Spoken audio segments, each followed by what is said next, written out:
Hello and welcome to Catch a Lift Coach's Corner. I am Cal lead coach Melissa Luke, and my guest host this week is the president and founder of the Catch a Lift Fund, Lynn Coughlin. Lynn, welcome. Thank you. I'm so excited to be here. More especially, we are so proud and honored today to have Chris's partner, Aaron King, here with us today. He served with Chris, and this is a very special day for us to touch a little on Chris after 10 years of Catch a Lift. Yeah, thanks, Lynn. I'm super happy to be here. So honored. So thank you. Thank you, Aaron, for joining us today. Yeah, Let's definitely. jump right into it because I know there's a lot of stuff we want to talk about. Aaron, why don't we start with, you're an Army veteran. Why did you join the Army? Why did you want to? What was the time like for you? Yeah, so for me, I was in high school when 9/11 happened. And so I think probably for a lot of people who served kind of in that generation, that was probably a big motivating factor for a lot of us. And it was for me, just during that time and looking back at that. And it's wild to think that was almost 20 years ago. I know. But just seeing how that affected our country and people wanting to take action like myself. And so, I just had this vision that I wanted to serve. I wanted to give back. I wanted to not take for granted all these freedoms and these privileges and these blessings that I enjoyed. And so for me, just being in the Army was something that I wanted to do, just to kind of do my part to protect that and to serve. And so I joined when I was 17 in 2004. And kind of like I already said, to me, it didn't really matter what I did. I just kind of wanted to be in the Army. But I had a little bit of family history there guiding me as well. So both of my grandfathers rather, served in the military.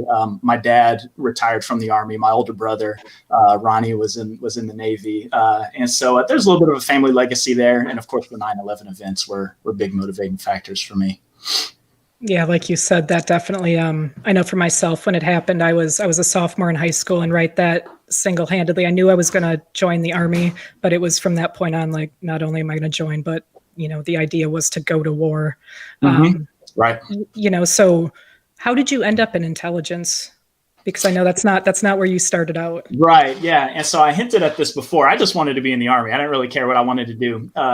And unfortunately, the recruiters picked up on that, so they just gave me a supply job, where they didn't have to give me any kind of bonus or whatever. And so I ended up doing supply, and I was a reservist because I joined when I was 17, so I hadn't even graduated high school yet.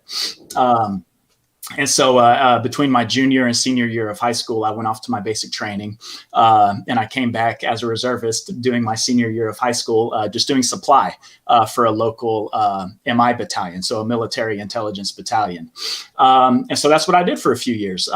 But then our battalion was getting deployed to Afghanistan, and it was MI, and they were short on human intelligence collectors. And so pretty much right away, I was like, well, that's what I want to do. Like, I don't forget the supply stuff, like logistics and So Intel sounded really cool. And so fortunately, they were willing to let me reclass. And so they sent me to Camp Williams, Utah. So I was a student at Texas A&M at the time, again, in my reserve capacity. But in the spring of 2009, so January through March of 2009, I went to Utah and I reclassed to become a human intelligence collector. And of course, I wasn't in school anymore. I kind of postponed school for a while. And that's how I ended up in MI was basically the battalion was shorthanded. Okay. And we needed more collectors. And that's also incidentally how I ended up meeting Chris and how he and I became teammates, because some of the folks watching may realize he's from the East Coast. He's from Baltimore. Our unit was a reserve unit in Texas, but we were augmented from people from Fort Meade there in Maryland, which is how we got Chris with us. Okay. But another unit in Arizona, a unit in Hawaii. That might have been it. But a few MI battalions from across the nation, joined in to support our deployment. And so that's how I ended up meeting Chris as well. Yeah. So can you explain to us, because you became Chris's teammates, first, what is a collector? And then how do collectors work on teams? What does that team component mean? Yeah. So first, this isn't like some, machismo, like braggadocious thing. Like if I tell you I have to kill you, it's not like that at all. It's just like literally, it's been 10 years. I really don't know the lines as far as like what's classified, what's, just open source common knowledge. So I'm going to tread lightly here. Yeah, absolutely. Absolutely. But there's certainly some stuff I know that I can reveal, which is so a human intelligence collector is just that, we support the intel community. So gathering intelligence on, whatever the objective or the other side is, but we use humans as our sources, so, like we're aware of the NSA and they do signal intelligence, and intercepting of phone calls or email traffic or something like that, right? With human intelligence, it's just like the name implies, right? We use people to get our intelligence. And usually that's one of two jobs. It's either interrogations, or it's source operations. And so all Army intel collectors, human intel collectors would be trained in those two fields, interrogations and source operations. Chris and I, our particular mission was in source operations, which is cool. Like that's more fun than the interrogations. And from my experience, seems a little bit more useful and meaningful. I think the CIA and maybe those kind of deep level better interrogation intel. At the Army level, I don't know that we really get a whole lot of great stuff, but doing the source operations, which is basically just interacting with the locals in the community and using them in various means, leverage our access to them to get intel is how we operated, and so that's what we did in Afghanistan. Okay. So you and Chris, were sent somewhere very remote in Afghanistan. Can you kind of talk to us about that and, how that all happened and a bit about where you went? Sure. Yeah. So we went to a place called Kop Tangi. And so a COP stands for a combat outpost. Many of the viewers probably aware that, but opposed to a FOB, which maybe most people, particularly civilians, have heard of as a FOB, like a forward operating base. Which would be really large, and have several thousand people stationed at it. But the COP, the combat outpost, it was really small. So it was a single infantry company that was assigned to this COP, and that was kind of their battle area, their area of operations. And then we were attached to this infantry company to provide that intel support for the valley. So Tangi Valley is where we were. It was in Wardak province of Afghanistan. I think I forgot your question. You just want me to tell you about where we went? What was the mission? What was the mission for you guys to get sent to that? Yep. Right. Yeah. And so that COP, like I said, it was pretty small. It was also new. It had only been established in that valley a few months before we arrived.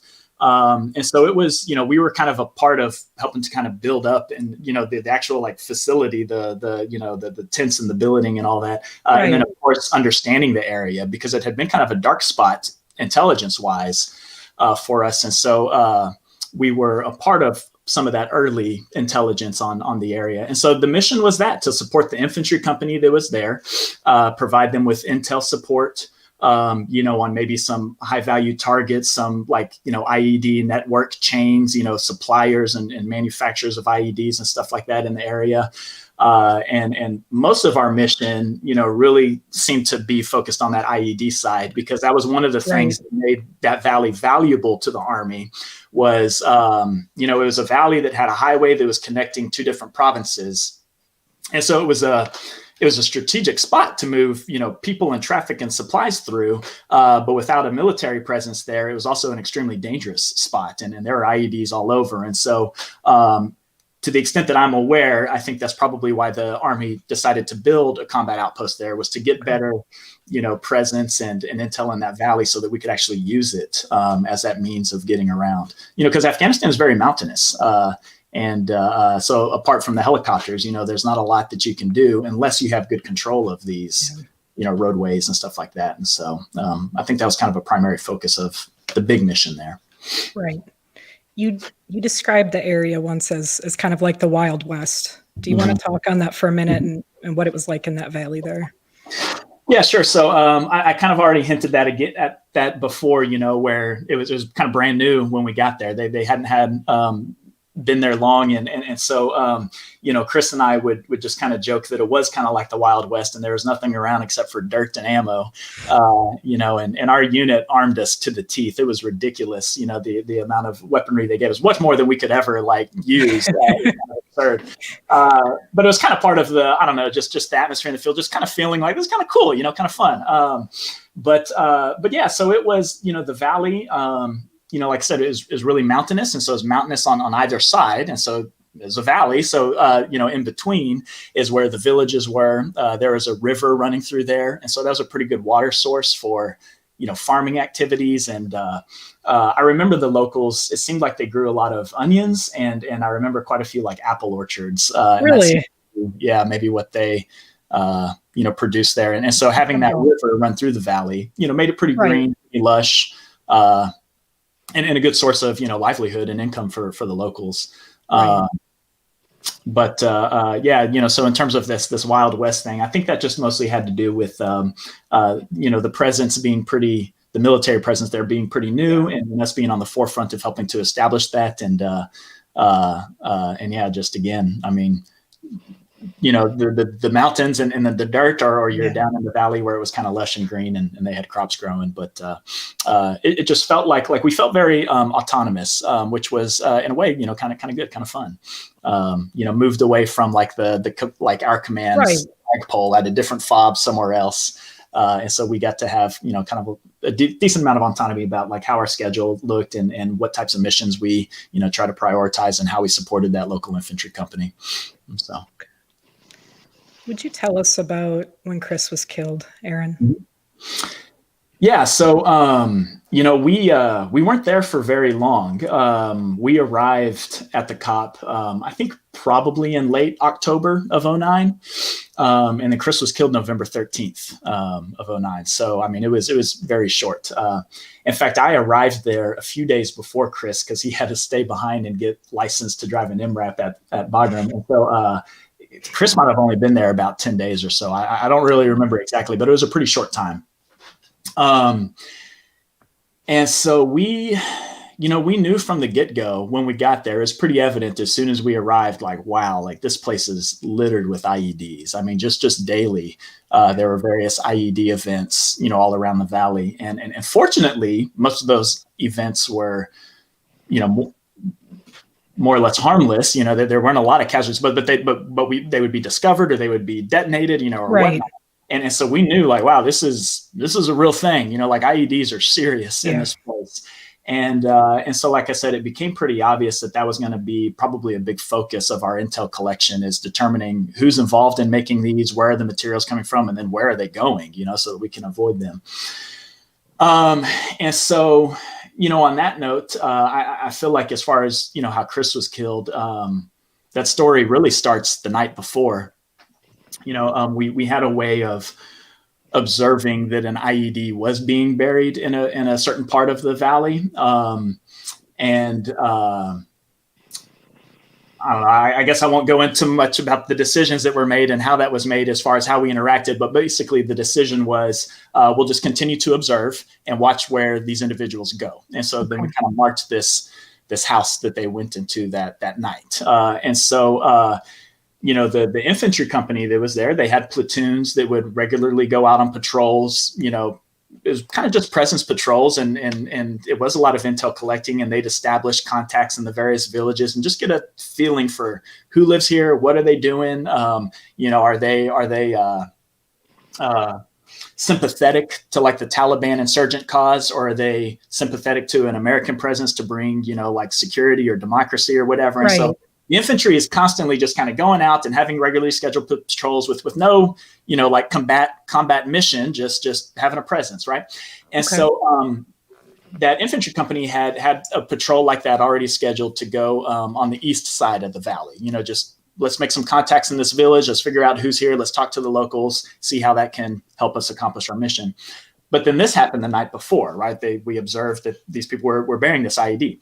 And so that meant the following morning, that infantry company also spun up a separate patrol that was going to go to the west side of the valley to go to this particular house where we saw the people, after they were bearing this IED. And so Chris and I talked about it that morning, probably prayed about it, but I'm not exactly sure. But we definitely talked a long time about it.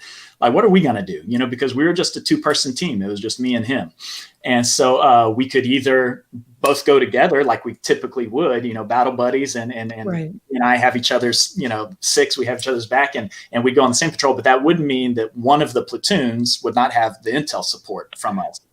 And so we decided that morning, let's go ahead and split up. And he would go to the west. He'd go to that house where we observed the people bearing the IED go. And I was going to go on the regularly scheduled patrol to the east. And that was the decision. And looking back, it's pretty interesting, because Chris and I had never split up on a patrol before. And after Chris was killed on this morning, and my new teammate Angelo joined me, and Angelo and I served, the next 11 months in that COP. Like, he and I never split up on a patrol or a mission. It was the one time in the whole year that, my teammate and I decided let's go separate ways. And so Chris's patrol set out a little earlier than ours, about a half hour earlier or so. And so on the way to this house, there was a different IED that got the truck that he was in. Actually, so there were 2 Marines in that truck. One was driving and one was the gunner. They both sustained pretty severe injuries. There was a former Navy SEAL who was there in a civilian capacity doing some contract work, and he was actually killed in that truck as well. An interpreter was killed, and then Chris was killed.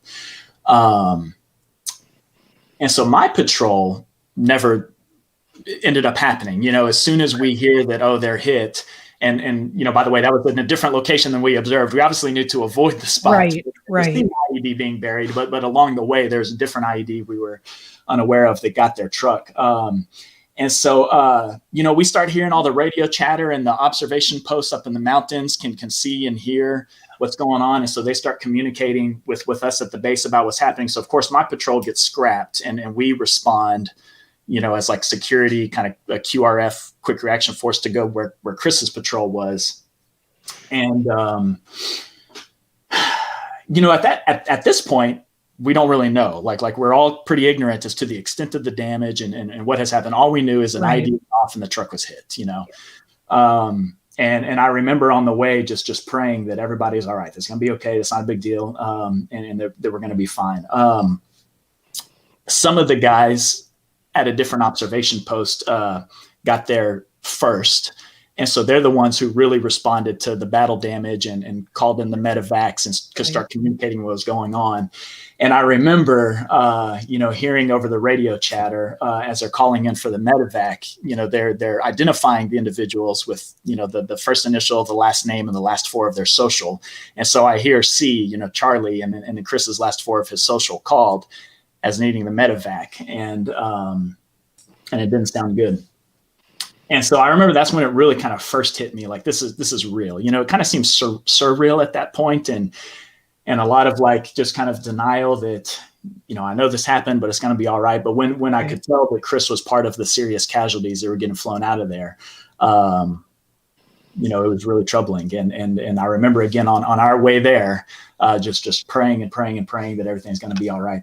And so we arrive, and in hindsight, for me, I'm very grateful that I wasn't there earlier, because I didn't see Chris or any of the other guys that were hit. They were all flown out before the platoon I was with arrived. And so we showed up, to provide security, to clean up, to get sensitive materials, and then head on home. And so we were really, that was a whole day event. That Chris was killed pretty early in the morning. And we were out there all day, and we came back after sundown. And the whole time I didn't know. All I knew was Chris and the other guys were flown out, but we didn't know anybody's status. And so I remember being, hopeful and I don't know if encourage is the right word, but at least hopeful and maybe denial that like still it's going to be okay. But we got back to the base that night, and we checked in with the commander right away. And he's the one who broke the news to me that Chris, in fact, had passed. And that's when I started crying. That's when it really hit me. That's when I couldn't deny it anymore. It all became very real, at that point. And so, to the best of my, recollection, that's kind of the events of that entire day about how all that unfolded and happened. Aaron, I want to thank you so much for sharing that with us, because it's been 10 years and we're not allowed at first to ask anything because it was a classified mission. And then out of respect for you and those that were on that mission, I know oftentimes it's quite hard to share so many details. So thank you for that, because as hard as it is to hear, it's like a gift 10 years later, to hear those details. So thank you very much for sharing that. Yeah, of course, Lynn. And, it's kind of standard policy anytime that there's a casualty that the military does like a communication blackout so that stuff like this doesn't get leaked to families and stuff before it can be officially disclosed. But I remember thinking I didn't know you at the time, and I'm so grateful we've become good friends in the years since, but I didn't know you then. But I remember after a certain amount of time had passed, several days, I did get permission from our command to call your parents. I really wanted to talk to your parents. And so I was able to call them and talk to them. And I don't remember, honestly, I was still overseas. And I don't remember what all I could say or couldn't say, but I remember it being very good. And for me, for healing, I don't know if it was for them. It might've been, the hearing from you. Of course. Of course it is. And say, just talk. I mean, I don't remember what we talked about. A lot of those days after the day itself, November 13th isn't much of a blur at all. Like I remember a lot of those details. The week after is very much a blur, and how that all unfolded afterwards. But yeah, I mean, of course, Lynn, and thank you for letting me be here to share this. And of course, I'm an open book. So, whatever I can. My family we're blessed that now we have this friendship and the connection with your family. It means the world to us. I can't thank you enough. I know my parents are just so grateful. Yeah, likewise. We are too. We love y'all to death. So it's been good. Thanks, Lynn. Yes, thank you for sharing that with us, Aaron. Mm-hmm. What do you remember most about Chris? Yeah, there's, oh my goodness, there's so much. But I feel like what I remember most about Chris, probably two things in particular that stand out. One would just be how, I guess I'll talk about his love for fitness first. And that's kind of why we're here today with Catch a Lift, right? And so, yeah, he just, he loved fitness so much. And so there's a lot of examples I can give of that. But I first met Chris, like I mentioned earlier in the show. He wasn't part of my original unit. He was brought in with other guys from the East Coast to help us. And so it was probably April of 2009, right after I had come home from being reclassed as an intelligence collector myself. It was probably April of 2009 when I met him first. If not, it would have been May for sure, because that's when our battalion started going through the mobilization process. Okay. And getting all these support personnel. And so Chris would have been assigned to my battalion sometime in the spring of 2009. And that's when I would have met him. And probably by May, if not June, I think is when we would have been pegged as teammates, so specifically we'd start training together as a team. Yep. Actually with two other individuals, Daniel and Raina, and if any of them are watching, I want to make sure that, they got that shout out, because we were initially a team of 4. And if it comes there, I can explain what happened. But the 4 of us were assigned as teammates. And so we did all of our training together because we're going to be working together side by side, for that deployment. And so all throughout the while, right, Chris is, I'm starting to get to know him.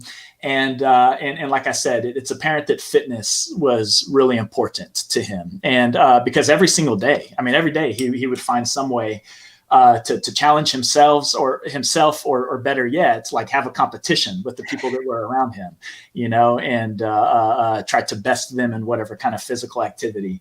And so I have a few fun stories, about that. I guess one of them being, at some point I learned more about Chris's past and that he had played college football and lacrosse. And then he went overseas in Europe and he played professional, American style football in Europe, and that he was a fullback, right? So, of course we can picture a fullback like big and strong and burly and just like stout, and that was Chris. He was built. He wasn't long. He wasn't lean. He was sturdy. He was a And so one day he challenges me to a foot race. I'm like, come on, dude, like you got to kid me. I'm pretty athletic, and I'm long and I'm lean and I've got long legs and I'm pretty fast. Like, Chris, come on, man. You're pretty sure you got this in the bag. I'm pretty sure that I got it. Like, I know that, when it comes to physical competition, we're lifting weights, we're doing deadlifts. Sure. Like I can't hang with Chris, but a foot race, come on, man. And so, and I don't remember how far it would have been, maybe 40, 50 yards, not very long. But like, of course, I got you, Chris. So we do this. And so, we set off, someone says, we start sprinting and I jump out to this quick lead, because, I got these long legs. And so, I'm out ahead. But the longer this race goes, and it wasn't a very long race, it was a sprint. But Chris just starts closing that ground. And I remember like, we're getting close to this finish line. Me all of a sudden. And then we get to the end and like, he beats me by 1 or 2 steps. And by the way, so, most people watching don't know this. I'm 23 at the time as well. And Chris is 43. So he's solid, like oak tree of a man. He's 43 years old. I'm long and lean and I'm 23. Yeah. Even then. So, just stuff like that, he was always looking for ways to compete with himself. And I think that's one of the things that make him unique. He didn't need somebody else to compete with. He could challenge himself, which is difficult. It's hard to find that intrinsic motivation right. To do that. But of course, if people were around, he was happy to challenge them as well. And so that's, one of the stories that I remember fondly. And just other things, like there was a pretty tight group of us, as the months progressed before we headed overseas, but we're doing several months of pre-mobilization training. There became a pretty tight knit group of guys that would hang out together. And it was always Chris to initiate, hey, I know we did our training today, but let's take it to another level. So like it's after, supper time chow and people are ready to like unwind, like take a shower, relax, watch a movie. And Chris is, making us all gear up, throw on our flak vest, put on a rucksack, put on combat boots and go out on a run, and so, but it was always Chris, like saying like, what y'all doing sitting around relaxing? Like we got to go. This is serious. We're going to war. Let's get ready. And so he was always going that extra mile. And for part of that pre-mob training, we were at Fort Lewis. And so Fort Lewis, of all the places, had excellent facilities. A lot of this stuff like Camp Bullis or Fort Irwin, California, or Fort Hunter Liggett, California. I mean, like we were sleeping in tents in the sticks. It was gross. But Fort Lewis was nice, and they had great facilities, and they had this wonderful gym. And so again, Chris was, leading us out there every day to the gym to do, whatever the workout of the day was, the squats and the leg exercises or the shoulders and the back. And so it was always Chris kind of taking charge and like, refining people's technique and making sure that you've got correct form so that you're working the correct muscles, And so again, one of those stories right at Fort Lewis was they also had a racquetball court. And I had been playing racquetball with my brothers and sisters and my dad since high school, maybe even junior high. And I love racquetball, and I took a racquetball course in college. And so this is one of my favorite sports. And so I don't remember if it was me or Chris, maybe it was even the other guys. I don't know, but someone challenged the other to a racquetball game. And so Chris and I get into that room together. And Lynn, you might know, I don't know if Chris had ever played racquetball before. I don't think so. Again, it's not his kind of sport, It's not his kind of sport. Yeah, he's not a Roger Federer type build, He's a full. And so again, I don't remember. Maybe he already knew how to play. Maybe I had to explain the rules. I knew I played tennis with my mom whenever she wanted, but he wasn't like a tennis player. Mm-hmm. So he definitely wasn't a racquetball player. Right. Yeah, sure. So we get into the racquetball court, and of course, anybody who knows, right, these have glass, like the back wall is glass. And so anybody can watch. And so again, the guys are watching us play. And again, I don't remember the outcome of the game. I don't know if I won or he won, but that's not the point. The point was afterwards when we got out, our buddy Jason Frantum, he like nudged Chris, elbowed him in the ribs, and he's like, "Man, you're twinkle toes in there," and he was, like he's again, it's just this such a dichotomy in this, dichotomy, right? This of these opposites that Chris could embody, the strong man, but he's out there on the racquetball court, and he's light-footed, feather-footed, up on his toes, just moving around, swinging this, and he could hack it, and so Jason made a point of, hey, Chris, you look like twinkle toes, and so of course, that kind of became, I guess, a moniker that we could assign to him every now and then. So yeah, I think that his love for fitness was evident, but also just how diverse and all-encompassing that was, and how it was when it came to fitness. It didn't matter the type of challenge. Like he was ready to face it and tackle it and impress with it, so. That's so cool. Yeah. I feel like, I've gotten to hear all these incredible stories of Chris through the years, and, he has taken on for me almost like a legend type symbol in my mind. And so, to hear this stuff, it's so great. Thank you, Aaron. Sure. Mm-hmm. One other thing, Melissa, I'm sorry, I know you have another question, but one other thing, as far as fitness too, I also remember like he could not stand Army food. And it wasn't the taste, but it was just that like, this is just like calories, fat. And he just kind of like, we got to get some nutritious stuff in there. So he would constantly complain about, military chow and all the, the junk in there. And one of the things I guess maybe more related to me is my wife, my girlfriend at the time, Mari. She's an incredible cook, and she's amazing in the kitchen, and she bakes all the time, right? And so she would constantly mail me packages of cookies and brownies and fudge and all of that, right?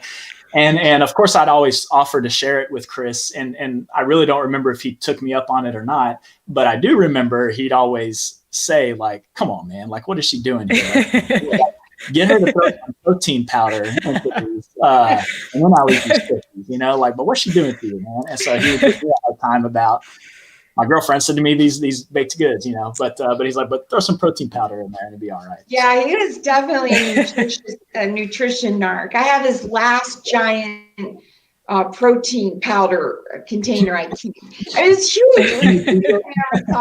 Put it in everything, yeah. What was it like to be Chris's teammate? Mm-hmm. So for being his teammate, man, it was amazing. It was fun. There was never a dull moment. I guess this kind of ties into your second question. I did mention there were 2 points I had to make about, what I remember about him. And the first was his love for fitness, but the second was just that there was never a dull moment. Like nothing was ever just plain and boring and dull or mundane with Chris. We'd find ourselves in those circumstances. Again, anybody in the military knows it's a weight, environment. There's plenty of time to be bored. Yep. Sit around in line for hours doing nothing.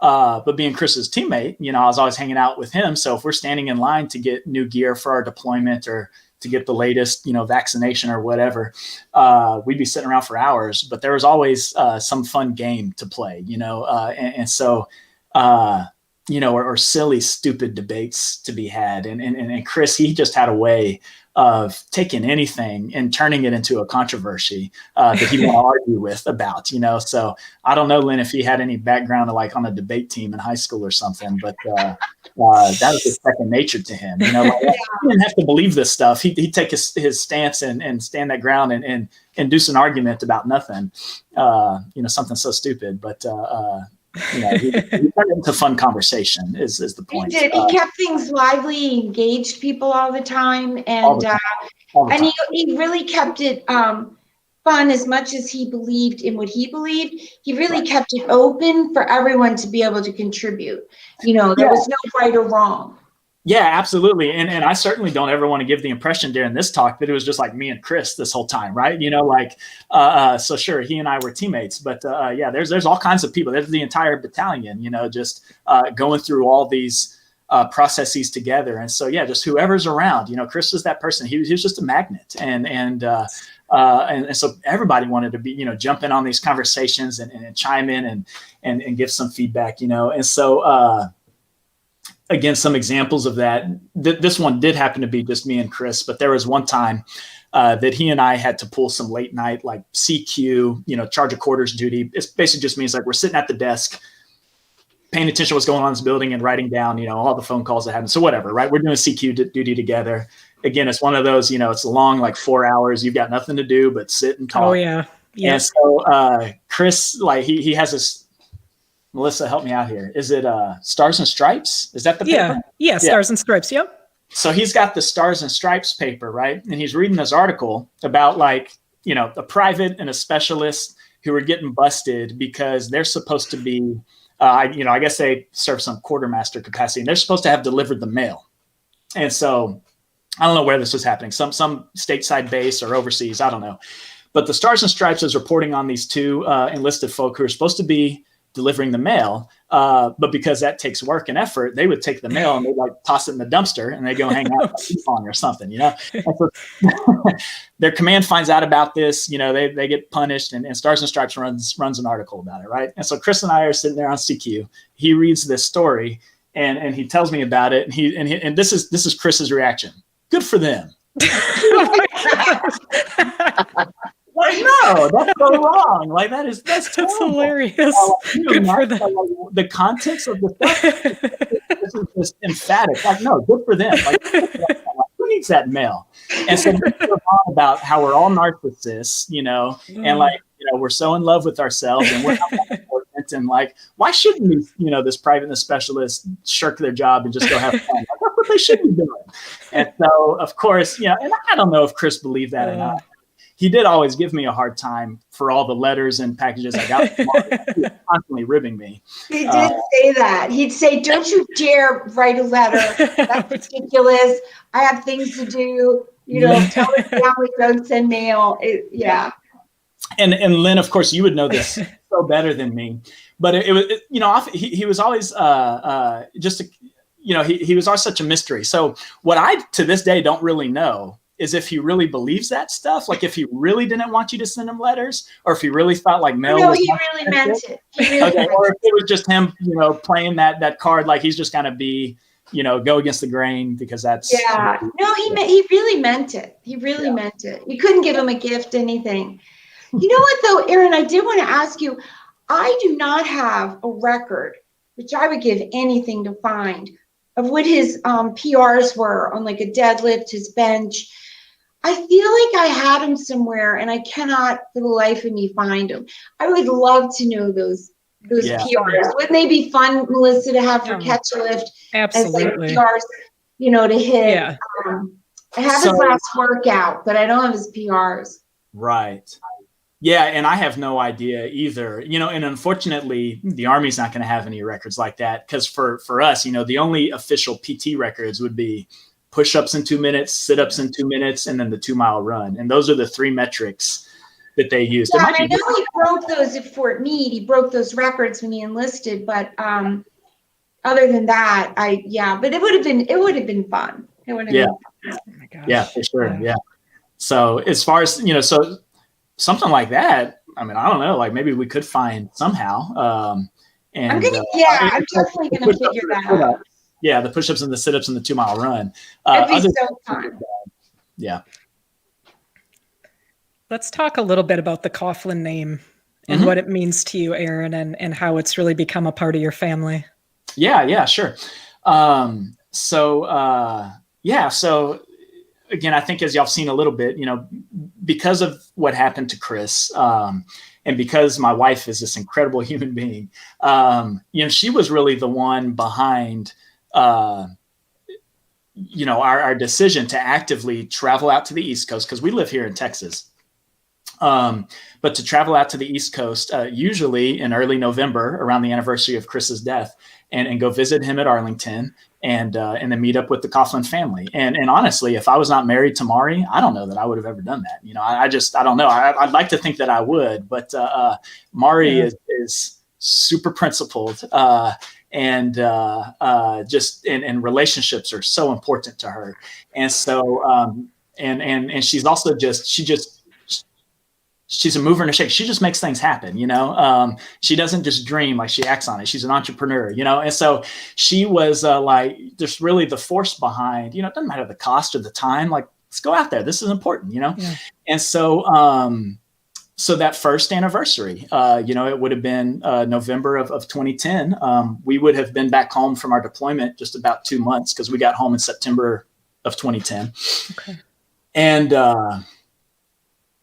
And yeah, Mari just was really intent that we need to go visit Chris. We need to go, you know, check in with his family in Baltimore. And so that's what we did. And so I remember that moment when I first met Lynn, when I met her parents, when I met, you know, the siblings and the nieces and nephews, and all the family was out there, and a lot of, you know, the military guys, the you know, the guys and gals were out there.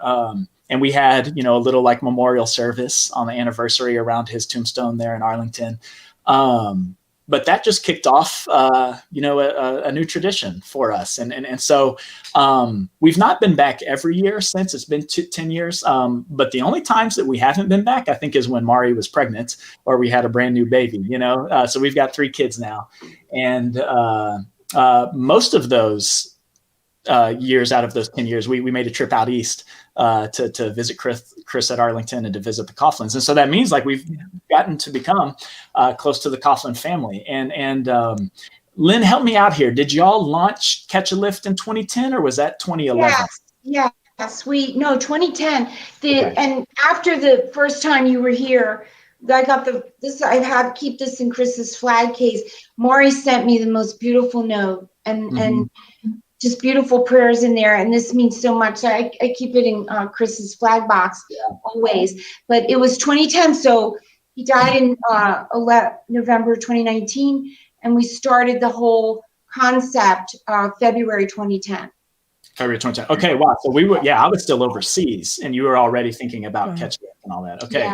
Yeah. See, and I remember us kind of celebrating the launch of it on one of those anniversaries, but I couldn't remember if it was the first anniversary or the second. So you're saying it was 2010. Well, it was definitely the first, but we were so new, right? Sure. We were still it's a website, and it was much different then. But you've been there every part of the way with us. Yeah, and so back to your question, Melissa, what the Coughlin name means to us is obviously, for me, it instantly makes me think of Chris, and of course, everybody's familiar with these memorial bracelets, and I wear, this is my third one, by the way, the other 2, have fallen apart, but I wear my memorial bracelet every day, and it's just a reminder for me that Chris isn't around anymore, but when he was here, he lived life to the absolute fullest, and so every single morning I put this on my wrist. And I remember that like my time is scarce. It's finite. It's numbered. And so while I have these opportunities, like how much of a shame would that be for me to squander them? When had Chris still been around, he'd still be doing so many incredible things, to benefit and to love and to influence other people. And so, putting this bracelet on every morning, it is a reminder that I've got today, and I need to make the most of it. And then the Coughlin family, Lynn and everybody else have done so much to make that so much more meaningful, because it became evident like, oh man, Chris isn't the only Coughlin who makes the most of every moment. Like here's this family, they lose their my love. gosh, yes. And instead of just kind of moving forward and coping with it and mourning and grieving and getting over it, they said, hey, like, how can we continue to honor Chris? How can we serve his legacy? How can we promote what he stood for? And, and so they take this opportunity to say, let's serve others, let's continue to pay this forward, and let's reach out into other veterans' lives, particularly wounded veterans, and speaking to them and give them life.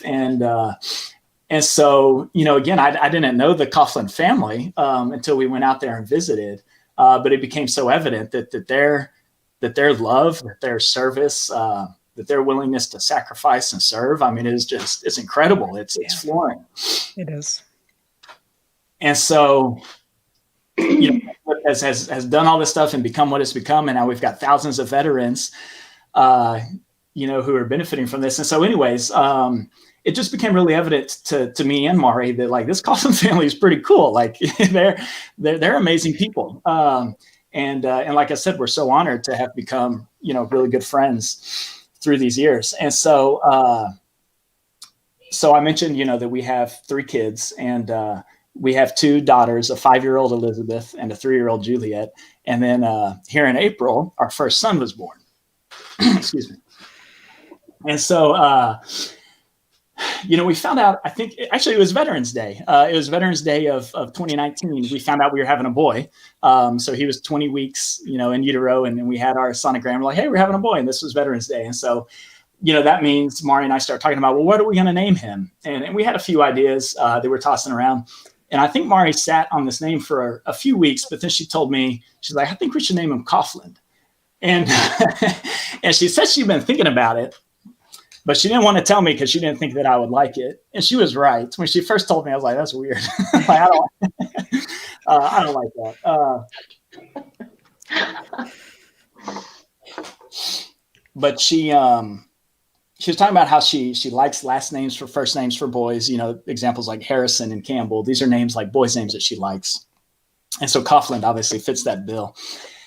And of course, it's incredibly meaningful to us. And so, I don't know, after a couple days, that kind of sank in. I was like, I do like that. And so it was a few weeks later, we called Lynn's parents, and we talked to Dave and Tony, and we asked them if they'd be all right with us using their family name to name our son after them. And of course they were honored, and they gave us that blessing. I remember talking to Mr. Coughlin, to Dave, and he said, what did he say? He said, yeah, that's fine, but it's kind of a stupid name for a boy. Oh my gosh. And so like, well, yeah, but I mean, we don't think so. We like it, and y'all are pretty thankful to us, so we're good. And so the conversation was something like that. So anyways, that's what we decided. And so April 1st, 2020, our son is born, and we christened him Coughlin. And so that's what we've got now. So we've got Elizabeth and Juliet and baby Coughlin. And oh, that's so wonderful. That's That's so wonderful. yeah, It's really wonderful. I love that Chris lives on through, an amazing family, a Christian family like yours. That means so much to us. And then that Chris lives on through Ketchalift. Was hard to do, the 10-year the show like this, because we never wanted to make the focus about Chris, because we felt that's how he was, always for others. Right. But I also feel that he stands for all the veterans and the military that couldn't come home and sacrificed, and their names are forgotten in the big picture, say, or their families can't do something of this nature. So I feel he really represents, thousands and thousands of men and women. And now he represents your son, which is really amazing. Sure. Well, and to be clear, right, and for the record, of course, our son is named in honor of Chris, but also for you as well, for the whole family, because again, it's so Mari and I, and as you've said, Lynn, like, our faith means so much to us, and so God obviously calls us to serve and to love and to sacrifice. Christ perfected that. And so, and then you and, your family and Chris, y'all model that so well, right? And so we're all imperfect and we all need grace, but y'all do such a tremendous job of really embodying and living up these values. And so for us, it was just, ultimately it was a really easy decision. They're like, yeah, of course our son's going to be Coughlin. Why wouldn't he? Like, these are values, that selfless service, that sacrifice, that love, that selflessness is just something that is so important to us. It's so important to our faith. It's something we're commanded to do. We want all of our kids to do that. And we thought, what better way than to give our son this name, this legacy that he could really look up to, and it'd be just yet another, inspiration for how he can serve, not just like Chris did, but like y'all continue to do through Ketchalift. It's just so cool. Thank you so That's much. beautiful. Yeah. Beautiful. Mm-hmm. I want to kind of loop back. I know we're starting to run a bit long here, but this is so important to loop back to. Aaron, you explained it out perfectly, and I think what I've seen, and obviously any veteran in this program, Lynn took pain and turned it into true purpose. Her and the entire Coughlin family with the Ketchalift Fund. I would like to just take a couple minutes, and Lynn, can you touch on for us the impact this last 10 years has made for veterans nationwide who were combat wounded in Iraq and Afghanistan? Oh, absolutely. So Chris always would say that whenever there was pain, you had to turn it to purpose. You didn't want pain to just sit idle and not be for a reason. So those words really resonated with me when I was personally trying to deal with the grief, because I was so close to him, and our entire family. It was a huge loss for us as the youngest, brother's son out of 5 children. So I really focused on that pain to purpose, and we moved that into the Catch a Lift Fund, where we now, when we first started, 1, 2, 3, 4 veterans, but now we're touching thousands of lives. And what we're doing is giving back hope to say, I can take back my health, I can take back my injury, I can move on and heal through something that we all know and need, which is fitness. And it's fitness physically, mentally, and spiritually. You must be strong in all three of those areas in your life to move on, to change, to make a difference in your life, your family's life, your children's life, whatever you decide to do. So when we did that with our veterans, when they came back, still to this day, there's no program like this where we're saying you are an individual. You decide how you want to get fit mentally, physically, and spiritually. And that's what we're going to help you do. And we embrace it. We try to treat every man and woman as an individual as best we can. We work tirelessly at that. We believe in it. We're very transparent as far as we have a limited staff or limited revenue, but we're going to give you the very best we can with what we have. And to push that out has been one of the greatest honors of my life and my family's life. And I hope that we can continue to do that. We hold it in the highest regard. It's a deep, deep passion of ours. And our heart is so open to the men and women that they give back to us their heart, their hope, their trust. And we'll never, never, as hard as we can, work at that and never let you down as best we can. So changing those veterans' lives is a gift to us that we honor. It's been remarkable. Absolutely. Thank you, Lynn. Thank you, Melissa. Thank you, Aaron. I just want to, again, thank you both. I want to, thank you, Lynn, for joining me today and, sharing this time with Aaron. It was a great honor for me to be here with both of you and, talk about Chris and share these reflections. Truly an honor. So thank you both for that. Thank you. Thanks for having me. Oh my gosh, absolutely. That'll be it for this week's episode of the Coach's Corner. Thank you all for joining us. We will be back again live next Wednesday at 1 Eastern with another episode. I want to thank you again, Aaron. Thank you. Thank your family. Thank you for your time, for your wonderful spirit.